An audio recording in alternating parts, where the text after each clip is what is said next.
આજનો આપણો ટોપિક છે સ્થિત વિદ્યુત સ્થિતિમાન. આગળ ઉપર આપણે ભણ્યા વિદ્યુત ભારની સ્થિતિ ઉર્જા. વિદ્યુત ભારની સ્થિતિ ઉર્જાની વ્યાખ્યા ફરીથી યાદ કરી લે. વિદ્યુત ભારની સ્થિતિ ઉર્જાની વ્યાખ્યા હતી આપેલા કોઈ ક્યુ વિદ્યુત ભારને અનંત અંતરેથી આપેલા બિંદુએ લાવવા માટે બાહ્ય બળ વડે કરવા પડતા કાર્યને તે વિદ્યુત ભારનું તે બિંદુએ સ્થિતિ ઉર્જા કહે છે. આવી સ્થિતિ ઉર્જાની વ્યાખ્યા હતી. હવે જો આપણે એક સંરચના એટલે કે વિદ્યુતભારની એક ગોઠવણીનો વિચાર કરીએ અને વિદ્યુતભારની ગોઠવણીમાં આ જે કાર્ય છે એ કાર્ય કેના સમપ્રમાણમાં હશે? તો કે કાર્ય છે વિદ્યુતભાર જે આપેલો છે સ્મોલ ક્યુ એના સમપ્રમાણમાં હશે. કારણ તો કે સ્મોલ ક્યુ ઉપર લાગતું બળ ક્યુ છે, તો કે બળ છે ક્યુ ગુણ્યા ઈ જેટલું. એટલા માટે કાર્ય છે એ ક્યુ ઉપર આધારિત હશે. તો ફરીથી એને સૂત્રથી જોઈ લઈએ.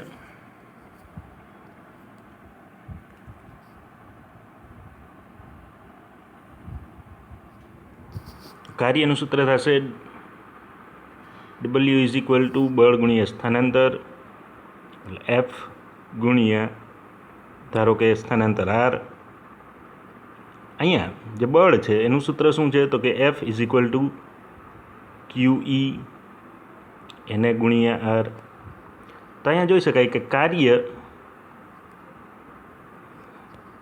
વિદ્યુતભાર ક્યુના સમપ્રમાણમાં છે, એટલે કે કાર્ય વિદ્યુતભાર ઉપર આધારિત છે. હવે જો આપણે કોઈ બીજી રાશિ વિચારીએ કે જેમાં કાર્યને આપણે વિદ્યુતભાર વડે ભાગી નાખીએ એટલે કે એનો ભાગાકાર કરીએ તો એક નવી રાશિ મળશે. આ નવી રાશિમાં આપણને કેવું કાર્ય મળશે? તો કે આ નવી રાશિમાં આપણને કાર્ય મળશે એકમ પરીક્ષણ વિદ્યુતભાર દીઠ થયેલું કાર્ય. એ નવી રાશિ છે. એકમ વિદ્યુતભાર દીઠ કરેલું કાર્ય. એનો મતલબ કે સૂત્ર કેવું થશે? એકમ વિદ્યુતભાર દીઠ કરેલું કાર્ય હોય તો એની માટે સૂત્ર થશે કરેલું કાર્ય W એકમ વિદ્યુતભાર દીઠ કરેલું કાર્ય એટલે W / Q. તો એને લીધે એક નવી રાશિ મળશે. એ રાશિ છે એને આપણે ક્વેશ્ચન માર્કથી દર્શાવી છે. એ શું છે એ હમણાં આપણે આગળ જોઈએ. તો W / Q નો મતલબ થયો એકમ વિદ્યુતભાર દીઠ કરેલું કાર્ય. તો હવે આ જે નવી રાશિ છે એ આપણને કયા ખ્યાલ તરફ દોરી જાય છે? તો કે સ્થિત વિદ્યુત સ્થિતિમાનના ખ્યાલ તરફ દોરી જાય છે. એવું આપણી બુકમાં પણ લખ્યું છે. તો જોઈએ. અહીંયા તો એણે સ્થિતિમાનનું જ સૂત્ર ડાયરેક્ટ આપેલું છે, પણ એ સૂત્ર છે એને પણ સ્ટેપ વાઇઝ જોઈ લે. અહીંયા લખ્યું છે ખાસ શબ્દ વાંચવા જેવો અથવા તો ઇમ્પોર્ટન્ટ કયો છે? એકમ ધન વિદ્યુત ભારને. એકમ ધન વિદ્યુત ભાર એટલે એકમ એટલે એક, ધન એટલે પોઝિટિવ, +1 કુલંબ જેટલો વિદ્યુત ભાર હોય તેને આગળ જે આપણે રસ્તો જોયો તો R થી P, એવા રસ્તા ઉપર R થી P બિંદુએ લઈ જવા માટે બાહ્ય બળ વડે કરાતું કાર્ય. એનું સૂત્ર અહીંયા આપેલું છે. એ સૂત્ર બુકની અંદર કયું છે એ પહેલાં જોઈએ. બુકની અંદર સૂત્ર છે અંતિમ માઇનસ પ્રારંભિક. એના પરથી અહીંયા શું લખશું? તો કે VP - VR બરાબર UP - UR / Q. હવે આ સૂત્ર કઈ રીતે આવ્યું? તો કે આપણે કરેલું કાર્ય એ આપણે મૂક્યું હતું અંશમાં એટલે W, ના છેદમાં આપણે મૂક્યો તો વિદ્યુત ભાર. આના બરાબર શું થશે? તો આગળની જે થિયરી છે એ મુજબ કરેલું કાર્ય વિદ્યુત ભારની સ્થિત વિદ્યુત સ્થિતિ ઉર્જાના રૂપમાં સંગ્રહ પામે છે. એવું વાક્ય આપણે અને એનું સૂત્ર પણ ભણી ગયા. એટલે W બરાબર ત્યાં હતું ΔU એના છેદમાં પાછો Q. આ જે ΔU છે એ ΔU બરાબર શું થશે? તો કે અંતિમ સ્થિતિ ઉર્જા માઇનસ પ્રારંભિક સ્થિતિ ઉર્જા. એ સૂત્ર છે આ UP - UR અને એના છેદમાં જે Q છે એ Q પણ અહીંયા બતાવેલો છે. તો આ સૂત્ર આ રીતે આવ્યું છે. અને આ જે સૂત્ર છે એને કેનાથી દર્શાવાય? તો કે એને આપણે દર્શાવશું વીથી, અથવા તો આ જે રાશિ છે એને આપણે દર્શાવશું વીથી. એટલા માટે અહીંયા આપ્યું છે વીપી માઇનસ વીઆર. એટલે ખાસ ધ્યાન રાખજો આ સૂત્ર કઈ રીતે આવ્યું. પછી આગળ જાય તો આ વીપી અને વીઆર શું છે? તો કે વીપી અને વીઆર એ અનુક્રમે પી અને આર બિંદુઓ પાસે સ્થિત વિદ્યુત સ્થિતિમાન છે. સામાન્ય રીતે આ શબ્દ છે એ કેવો લાગે છે? તો કે અજાણ્યો એવો લાગે છે. એનું ઇંગ્લિશ શું છે? Electrostatic potential. પોટેન્શિયલ એટલે એક પ્રકારનું બળ. સ્થિતિમાનનો પણ એ જ અર્થ થાય છે, એનું ઇંગ્લિશ છે પોટેન્શિયલ. પણ આને આપણે સાદી ભાષામાં, સરળ ભાષામાં કેમ સમજશું? વીપી અને વીઆર એ ખરેખર તો વોલ્ટેજ છે, જે આપણા ઘરની અંદર આવે એવા કંઈક વોલ્ટેજ. એને અહીંયા નામ આપ્યું છે સ્થિત વિદ્યુત સ્થિતિમાન. તો જ્યાં પણ સ્થિતિમાન શબ્દ છે એ ખરેખર શું છે? વોલ્ટેજ છે. એટલે જ્યારે એનો વોલ્ટેજ તરીકે ઉલ્લેખ કરીએ તો પણ એ સ્થિતિમાન જ હશે. એટલે વોલ્ટેજ ઉપરથી અહીંયા વી સંજ્ઞા છે એ વાપરેલી. તો અહીંયા આપણે જોઈએ નીચેનું સૂત્ર. નીચે આપણને સ્થિત વિદ્યુત સ્થિતિમાનની વ્યાખ્યા આપી. તો આગળ ઉપર જે વ્યાખ્યા હતી એ હતી સ્થિત વિદ્યુત સ્થિતિ ઉર્જાની. બંને વ્યાખ્યા લગભગ સરખી છે, બંનેમાં એક જ ફરક છે, એ આપણે જોઈ લઈએ. સ્થિત વિદ્યુત સ્થિતિ ઉર્જાની વ્યાખ્યા કેવી હતી?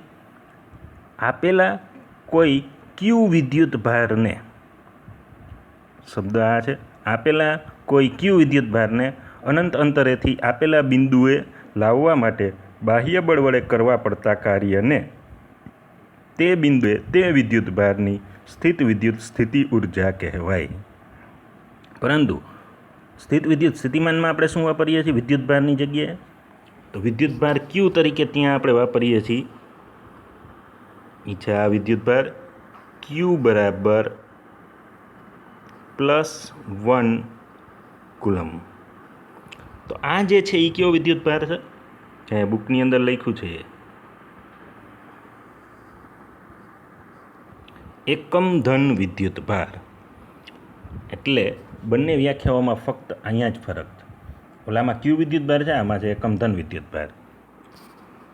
તો હવે જોઈએ એના ઉપરથી જે નીચે સૂત્ર આપ્યું છે એ એની વ્યાખ્યા જ છે વિદ્યુત સ્થિતિમાનની. કેવી થશે? એકમ ધન વિદ્યુત ભારને અનંત અંતરેથી આપેલા બિંદુએ લાવવા માટે બાહ્ય બળ વડે કરવા પડતા કાર્યને તે વિદ્યુત ભારનું તે બિંદુએ સ્થિત વિદ્યુત સ્થિતિમાન કહેવાય. તો આ સ્થિત વિદ્યુત સ્થિતિમાનની વ્યાખ્યા છે. એનાથી આગળ જાય આ જે આકૃતિ આપી છે, આકૃતિની અંદર ધારો કે કોઈ વિદ્યુત ભારો છે એ અવકાશમાં ફેલાયેલા છે. વિદ્યુત ભારો આપેલા છે અહીંયા Q1, Q2, Q3, Q4 અને એક બિંદુ આપેલું છે P. આ બધા વિદ્યુત ભારો Q1, Q2, Q3, Q4 એને લીધે એક ક્ષેત્ર રચાશે. એ ક્ષેત્ર છે એ કોઈ પણ દિશામાં હોઈ શકે, કાં તો આમ હોઈ શકે એટલે બહાર તરફ નીકળતું હોઈ શકે, અથવા તો અંદર તરફનું હોઈ શકે. આ પી બિંદુ પાસે આપણે કોઈ દૂરના બિંદુ આર પાસેથી એક પરીક્ષણ વિદ્યુતભાર સ્મોલ ક્યુને પી સુધી લઈ આવવાનો છે. એટલે કે આ આર બિંદુથી પી બિંદુ સુધી આપણે આ સ્મોલ ક્યુ, અને અહીંયા એને ધન લીધેલો છે, સ્મોલ ક્યુ જે પરીક્ષણ વિદ્યુતભાર છે એને લઈ આવીએ. હવે આગળ ઉપર પણ આપણે વાત કરી હતી કે એને કોઈ પણ રસ્તે લઈ આવશું તો સ્થિતિ ઉર્જામાં ફરક પડશે નહીં. એવી જ રીતે એને કોઈ પણ રસ્તે લઈ આવશું તો તેના સ્થિતિમાનમાં પણ ફરક પડશે નહીં. તો ધારો કે કોઈ બીજો રસ્તો લઈ લે, બુકની અંદર પણ બતાવ્યું છે. ત્રીજો કોઈ રસ્તો આવો લઈ લે, કોઈ પણ રસ્તેથી લઈ આવીએ. કારણ કે સ્થિતિમાન એ ફક્ત કેના ઉપર આધાર રાખશે? તો કે તેની અંતિમ અને પ્રારંભિક સ્થિતિ, એટલે કે અંતિમ અને પ્રારંભિક સ્થાન ઉપર આધારિત હોય છે. તો એ અહીંયા આકૃતિમાં દર્શાવેલું છે. પછી તો કે દરેક વખતે આપણે જ્યારે વિદ્યુત ભારને લઈ આવશું આરથી પી સુધી, ત્યારે આપણે આ રસ્તાને નાના નાના ગાળાઓમાં વહેંચી દઈશું. ધારો કે આથી પી સુધી પહેલાં એક સૂક્ષ્મ ગાળો આટલો લઈએ, તો આટલા અંતર માટે જે કાર્ય કરવું પડે એ કાર્ય પણ કેવું હશે? સૂક્ષ્મ હશે. અહીંયા આપણે વિદ્યુતભાર લઈ લે એકદમ સૂક્ષ્મ, ધારો કે ડેલ્ટા ક્યુ જેટલો. તો આ જે નિશાની છે એ ડેલ્ટાની છે, પણ એ સ્મોલ ડેલ્ટા છે. તો સ્મોલ ડેલ્ટા ક્યુ એટલે એક નાનો વિદ્યુતભાર લઈ લે, એને આટલું નાનું સ્થાનાંતર કરાવીએ તો એના ઉપર થયેલું કાર્ય પણ સૂક્ષ્મ હશે, એ હશે ડેલ્ટા ડબલ્યુ. તો અહીંયા પણ પાછો સ્મોલ ડેલ્ટા. આપણે અનંત અંતરેથી પી બિંદુ સુધી જ્યારે વિદ્યુતભાર સ્મોલ ક્યુને લઈ આવીએ ત્યારે અહીંયા ડેલ્ટા ડબલ્યુના છેદમાં ડેલ્ટા ક્યુનો ગુણોત્તર શોધવો જોઈએ એવું લખ્યું છે. એટલે કે આપણે શું શોધવું જોઈએ? ડેલ્ટા ડબલ્યુના છેદમાં ડેલ્ટા ક્યુનો ગુણોત્તર. આપણને ખબર છે કે આ ગુણોત્તર શું છે? આ ગુણોત્તર છે આપેલા વિદ્યુતભારનું આપેલા સ્થાન ઉપર સ્થિત વિદ્યુત સ્થિતિમાન છે. વળી અહીંયા આપણે આ સૂક્ષ્મ કાર્ય લીધું છે અને સૂક્ષ્મ સ્થાનાંતર લીધું છે. આખા માર્ગ ઉપર આપણે શું કરવું જોઈએ?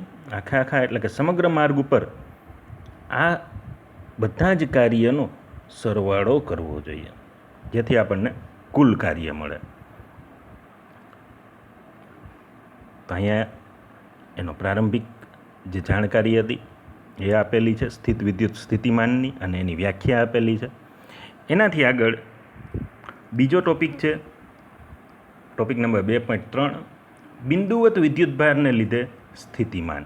એટલે કે કોઈ એક નાનકડો વિદ્યુતભાર હોય, તો અહીંયા તો આપણે આકૃતિમાં 4 વિદ્યુતભારો વાપર્યા હતા, પણ કોઈ એક જ વિદ્યુતભાર હોય, નાનકડો વિદ્યુતભાર હોય, તો એને લીધે કેટલું સ્થિતિમાન આપેલા બિંદુ પાસે મળે એ આપણે શોધવાનું. તો ધારો કે આકૃતિ છે એને ધ્યાનથી સમજીએ. તો આકૃતિમાં દર્શાવ્યા મુજબ આપેલો જે વિદ્યુતભાર છે એ ધારો કે ઉગમ બિંદુ ઓ ઉપર છે, અને એ છે +Q જેટલો ધન વિદ્યુતભાર.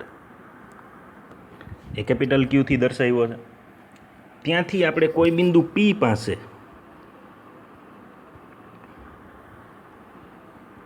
એટલે કે અહીંયા ક્યાંક P પાસે સ્થિતિમાન છે એ શોધવું છે. હવે આપણે શું કરીએ? તો કે પરીક્ષણ વિદ્યુતભાર સ્મોલ ક્યુને આપણે અનંત અંતરેથી, એટલે અહીંયા આપ્યું છે ઇન્ફાઇનાઇટ, અનંત અંતરેથી આપેલા બિંદુ P સુધી લઈ આવીએ. હવે અહીંયા આપણે કેવો વિદ્યુતભાર ધાર્યો છે? કેપિટલ ક્યુને ધન ધરેલો છે. એટલે સામેથી જે વિદ્યુતભાર આવે છે એ વિદ્યુતભાર ધન છે કે ઋણ, એના ઉપર આધાર છે કે આકર્ષણ થશે કે અપાકર્ષણ થશે. તો અહીંયા આપણે જનરલી કેવો વિદ્યુતભાર લઈએ છીએ? વ્યાખ્યા મુજબ એકમ ધન વિદ્યુતભાર. એટલે આમાં 2 ધન હોવાથી અપાકર્ષણ થશે. એનો મતલબ કે આ જે +Q વિદ્યુતભાર છે એનું ક્ષેત્ર છે એ આમ ક્યાંક હશે.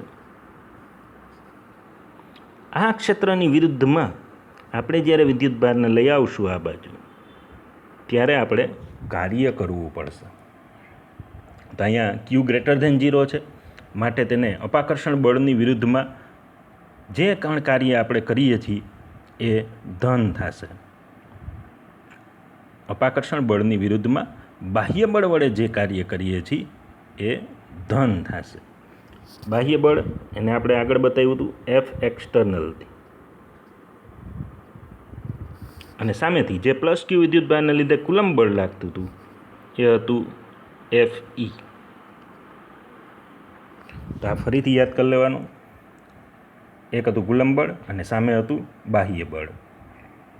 તો આમ હવે આની ગણતરી જોઈએ. તો અહીંયા જે આકૃતિ આપી છે એમાં ધારો કે વિદ્યુતભાર ઇન્ફાઇનાઇટથી હજી ફક્ત ક્યાં સુધી પહોંચ્યો છે? તો કે આપેલા બિંદુ P' સુધી પહોંચ્યો છે. એટલે કે ફક્ત ધારો કે અહીંયા સુધી પહોંચ્યો છે. અહીંયા સુધી વિદ્યુતભાર પહોંચ્યો હોય ત્યારે એકમ ધન વિદ્યુતભાર ઉપર કેટલું બળ લાગશે? એટલે કે માર્ગ પરના વચ્ચેના કોઈ બિંદુ P' આગળ એકમ ધન વિદ્યુતભાર ઉપર લાગતું બળ, એનું સૂત્ર તમને અહીંયા બુકમાં આપેલું છે. એ સૂત્ર આવું આપ્યું છે: લાગતું બળ Q × 1/4πε0 r' નો વર્ગ / r કેપ ડેશ. આ શું છે? તો કે આ સૂત્ર છે એ વિદ્યુત બળનું જ સૂત્ર છે ભાઈ. જોઈ લઈએ આપણે. લાગતું બળ F ઇઝ ઇક્વલ ટુ વિદ્યુત બળનું કોમન સૂત્ર કયું હતું? કે ક્યુ સ્ક્વેરના છેદમાં આરનો વર્ગ, અથવા તો સૂત્ર હતું કે Q1 Q2ના છેદમાં આરનો વર્ગ. કેની બદલે અહીંયા વાપર્યું છે 1/4πε0.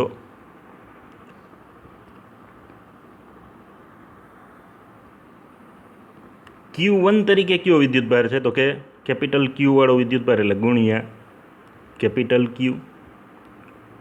Q2 તરીકે કયો વિદ્યુતભાર છે? Q2 તરીકે એકમ ધન વિદ્યુતભાર છે એટલે એની કિંમત છે 1 એટલે ગુણ્યા 1 ના છેદમાં એના અંતરનો વર્ગ. એ અંતર છે r ડેશ એનો વર્ગ. તો આ જે ઇક્વેશન છે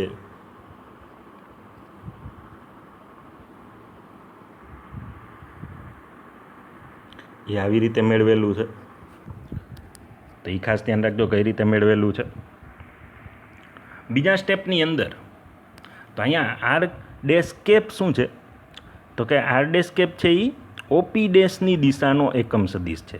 ઓથી પી ડેશની દિશાનો. ઓથી પી ડેશની દિશા કઈ છે? તો કે પ્લસ ક્યુ જે છે કેપિટલ ત્યાંથી પી ડેશની દિશા, એ દિશાનો એકમ સદિશ છે. હવે નેક્સ્ટ ગણતરીમાં આપ્યું છે કે આર ડેશથી R dash plus delta R dash સુધીમાં આ બળની વિરુદ્ધમાં થતું કાર્ય, એટલે કે આપણે જે બાહ્ય બળ આપ્યું એની વિરુદ્ધમાં કેપિટલ ક્યુ વિદ્યુતભાર છે એ કેટલું કાર્ય કરશે? તો આ બળની વિરુદ્ધમાં થતું કાર્ય એટલે ડેલ્ટા ડબલ્યુથી એને દર્શાવ્યું છે. એની ગણતરી પણ જોઈ લે. તો આ કાર્યની ગણતરી કેમ કરશું? તો કે કાર્ય delta W is equal two બળની અહીંયા લખ્યું છે વિરુદ્ધ થતું કાર્ય. વિરુદ્ધમાં હોય તો માઇનસ બળનું સૂત્ર જે ઉપર આપણે બળ શોધ્યું એ એફ ગુણ્યા કાર્યનું સૂત્ર થાય બળ ગુણ્યા સ્થાનાંતર. ધારો કે સ્થાનાંતર અહીંયા થશે ડેલ્ટા આર ડેશ. શું કામ ડેલ્ટા આર ડેશ થશે? તો કે અંતિમ સ્થાન માઇનસ પ્રારંભિક સ્થાન. તેમાં અંતિમ સ્થાન કયું હતું? એટલે કે અંતિમ બિંદુ કયું હતું? તો કે આર ડેશ વત્તા ડેલ્ટા આર ડેશ માઇનસ પ્રારંભિક હતું આર ડેશ. તો આ બે આર ડેશ કેન્સલ થશે.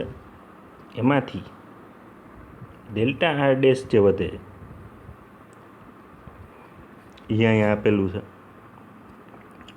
તો બીજા સ્ટેપમાં આપણે શું કરશું? બીજા સ્ટેપની અંદર આપણે આ એફની કિંમત મૂકશું. જે એફની કિંમત હમણાં એફ છે એ આપણે આગળ શોધ્યો.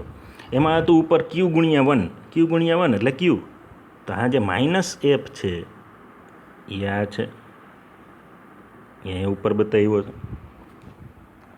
તો ડેલ્ટા ડબલ્યુનું કેવું સૂત્ર થઈ જશે? માઇનસ કેપિટલ ક્યુના છેદમાં 4πε0 આર ડેશનો વર્ગ ડોટ ડેલ્ટા આર ડેશ. એનાથી આગળ આપણે જોતું છે બાહ્ય બળે કરેલું કુલ કાર્ય. તો આ કાર્ય તો કેટલા સ્થાનાંતર માટે છે? એક નાના સ્થાનાંતર ડેલ્ટા આર ડેશ માટે છે. આપણે જો કુલ કાર્ય જોતું હોય તો કુલ કાર્ય માટે શું કરવું પડે? તો આવા જે નાના નાના કાર્ય છે એનો સતત સરવાળો કરવો પડે. અને સતત સરવાળો છે એને શું કહેવાય? સંકલન. એટલા માટે આપણે ક્યાંથી ક્યાં સુધી સંકલન કરશું? તો કે આપણે સંકલન કરશું આર ડેશ બરાબર ઇન્ફાઇનાઇટ, કારણ કે અનંત અંતરેથી આપણે વિદ્યુતભારને લઈ આવીએ છીએ. ક્યાં સુધી લઈ આવીએ છીએ? તો કે આપેલા પી બિંદુ સુધી. પી બિંદુનો સ્થાન સદિશ કેટલો છે? Small r. એટલા માટે આર ડેશ બરાબર ઇન્ફાઇનાઇટથી આર ડેશ બરાબર આર સુધી આ કાર્યનું સંકલન કરવાથી આપણને બાહ્ય બળે કરેલું કુલ કાર્ય મળે છે. તો યાદ રાખીએ. પછી એની ગણતરી સંકલનમાં કેમ કરવી એ જોઈ લે. સંકલનના સૂત્રને ફરીથી યાદ કરો. સંકલનનું જે બેઝિક સૂત્ર હતું એ ફરીથી યાદ કરો. અહીંયા તમને ઉપર ગણતરી આપી છે, પણ એ ગણતરીની અંદર જો ન સમજાય તો વધારે ડિટેલમાં અહીંયા આપણે નીચે લખી નાખીએ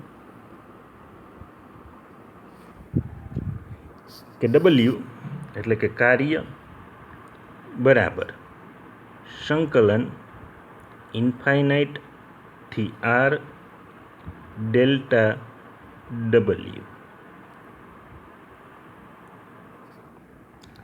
આ જે ડેલ્ટા ડબલ્યુ છે એની કિંમત આપણે ઉપર મેળવી લીધી છે. આ ડેલ્ટા ડબલ્યુની બદલે સંકલન હોય તો ત્યારે તમે ડી ડબલ્યુ પણ લખી શકો. તો અહીંયા હું સંકલન છે એટલે ડી ડબલ્યુ લખીશ. ડી ડબલ્યુ લખું ત્યારે બાજુમાં જે સ્થાનાંતર હતું એને ડેલ્ટાની બદલે ડી આર લખીશ. એ ડી છે એ કેની માટે છે? અતિ સૂક્ષ્મ સ્થાનાંતર હોય, અતિ સૂક્ષ્મ રાશિ હોય એની માટે. તો આના ઉપરથી કયું ટર્મ આવશે?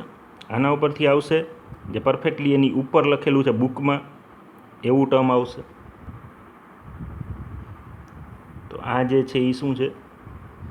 જે અહીંયા બુકમાં લખેલું છે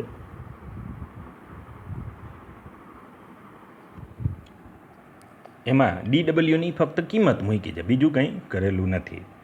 હવે આપણે એમાંથી શું કોમન કાઢશું? જે અચળ હોય બહાર કાઢશું. અચળ હોય બહાર કાઢી લઈએ. તો આમાંથી બહાર નીકળશે ક્યુના છેદમાં 4πε0. હવે કેનું સંકલન બાકી વધશે? તો કે સંકલન ઇન્ફાઇનાઇટથી આર. અહીંયા આગળ હજી ડેલ્ટા ડી ડબલ્યુની કિંમત મૂકશો એટલે માઇનસ તો છે જ, એટલે અહીં માઇનસ તો રાખવાનું. ઇન્ફાઇનાઇટથી આર, પછી વધશે ડી આર ડેશ ના છેદમાં આર ડેશનો વર્ગ.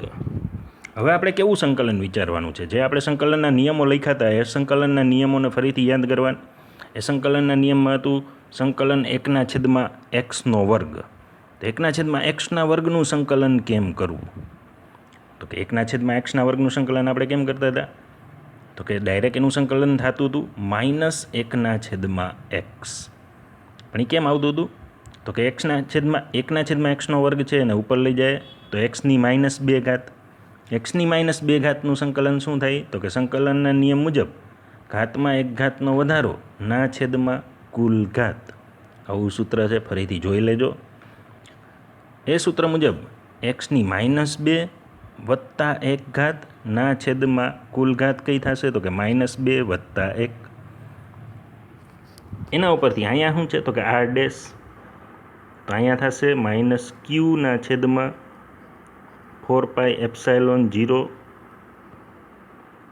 અહીંયા સૂત્ર થઈ જશે -1/r ડેશ અને લિમિટ ઇન્ફાઇનાઇટથી આર ઇઝ ઇક્વલ ટુ શું થશે? તો કે q/4πε0.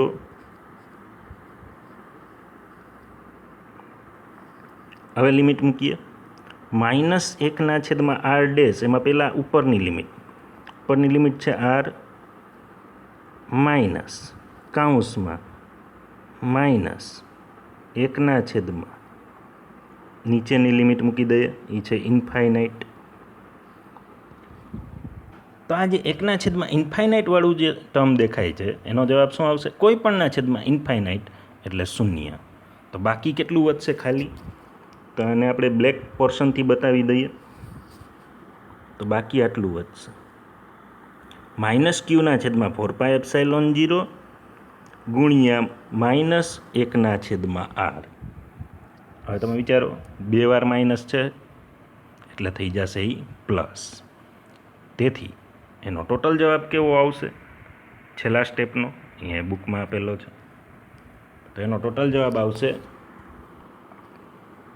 q/4πε0r. આ કેનો જવાબ છે? બાહ્ય બળે કરેલા કુલ કાર્યનો જવાબ છે. પરંતુ આપણે અહીંયા કયા વિદ્યુતભાર ઉપર કાર્ય કર્યું? એકમ ધન વિદ્યુતભાર પર બાહ્ય બળે કરેલું કાર્ય, એનો જવાબ આ છે. પણ એકમધન વિદ્યુતભાર ઉપર બાહ્ય બળે કરેલા કાર્યને વ્યાખ્યા મુજબ શું કહેવાય? એને કહેવાય સ્થિતિમાન. એટલા માટે હવે આપણે શું લેશું તો કે આ જે સ્થિતિમાન ડબલ્યુ છે, કાર્ય ડબલ્યુ છે, એને આપણે લેશું આપેલા સ્થાન પરનું સ્થિતિમાન, એટલે કે VR. VR એટલે આરનો વિધેય કોણ છે તો કે V. એટલે અંતર બદલાશે તો વોલ્ટેજ એટલે કે સ્થિતિમાન બદલાશે. તો આમ W બરાબર VR થઈ જશે. એટલે આ સૂત્ર જે છે હવે એ કેને લાગુ પડશે? આ VRને. તો જોઈ લે. તેથી વ્યાખ્યા મુજબ આ W એ VR જેટલું થશે, અને બુકમાં પણ આપ્યું છે એનું સૂત્ર. આ આપણી માટે મુખ્ય સૂત્ર થઈ ગયું. VR અથવા તો V બરાબર Q/4πε0R. આ છે વિદ્યુતભાર કેપિટલ Qને લીધે P આગળનું સ્થિતિમાન. બરાબર, ખાસ ધ્યાન રાખજો, આ સ્થિતિમાનનું સૂત્ર છે. આગળ ઉપર આપણે બે સૂત્ર ભણી ગયા, એના કોમન સૂત્ર આપણે કેવા લેતા હતા? એક હતું બળનું, F બરાબર kq²/r². બીજું હતું વિદ્યુત ક્ષેત્ર Eનું સૂત્ર. E કેવું લેતા હતા કોમન? kq/r². હવે જો આ ત્રીજું સૂત્ર છે, એને એવી રીતે લખવું હોય કોમન રીતે તો કેમ લખશું? V બરાબર 1/4πε0 એટલે કે Q જે બાજુમાં મૂક્યો છે ને અહીંયા આમ બતાવી દઉં, Q/અંતર એટલે R. એટલા માટે સ્થિતિમાનનું કોમન સૂત્ર થઈ જશે કે Q/R. તો આને આવી રીતે યાદ રાખશું. તો અહીંયા આપણે જોઈ શકીએ કે આ જે V છે એ કેના સમપ્રમાણમાં છે? તો કે K અને Q અચળ હોય તો V is proportional two 1/R. એટલે કે આપેલું સ્થિતિમાન એ અંતરના વ્યસ્તના સમપ્રમાણમાં હોય છે. એટલે કે આપેલું સ્થિતિમાન એ અંતરનો વ્યસ્ત એટલે કે 1/R ના સમપ્રમાણમાં હોય છે. જ્યારે આગળ આપણે જે વિદ્યુત ક્ષેત્ર લીધું હતું એ કેના સમપ્રમાણમાં હતું? એ હતું 1/R² ના સમપ્રમાણમાં. એટલા માટે જો એનો આપણે ગ્રાફ દોરીએ તો એ કેવો આવશે એ તમને બુકની અંદર બતાવેલો છે, એ જોઈ લે.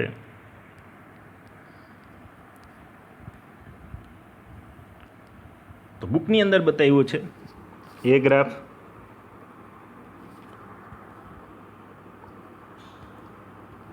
તેમાં વાય અક્ષ ઉપર આપણે લીધું છે E અથવા તો V, એટલે કે વિદ્યુત ક્ષેત્ર અથવા તો વિદ્યુત સ્થિતિમાન, અને એક્સ અક્ષ ઉપર આપણે લીધું છે અંતર R.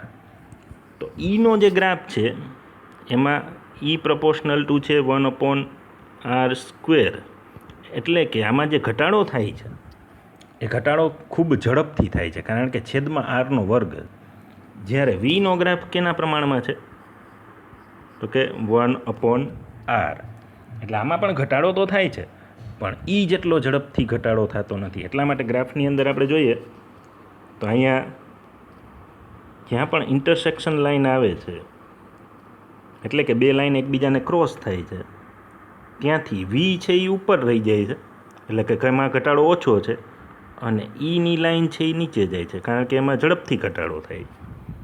તો આ જે ગ્રાફ છે એનું આ મહત્ત્વ છે કે E અને V અંતર સાથે કેવી રીતે બદલાય છે. બીજું જે આપણે સૂત્ર આવ્યું એ સૂત્રની અંદર આપણે Q0 લીધેલું હતું, એટલે કે વિદ્યુત ભારને આપણે ધન લીધેલો હતો. પરંતુ Q જો <0 હોય તો પણ આ સૂત્ર એની માટે સાચું છે.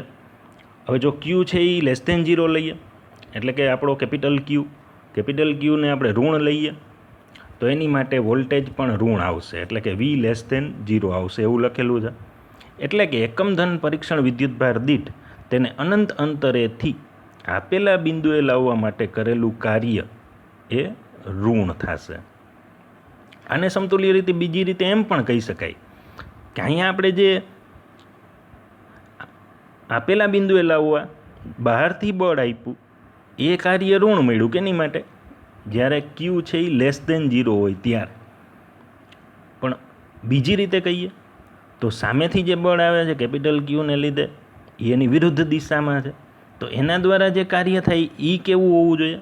તો એ આપ્યું છે કે આને સમતુલ્ય રીતે એમ પણ કહી શકાય કે સ્થિત વિદ્યુત બળ વડે એકમ ધન વિદ્યુત ભારને અનંત અંતરેથી પી બિંદુએ લાવવા માટે કરેલું કાર્ય ધન હોય છે. એ ક્યાં બળે કરેલું કાર્ય છે?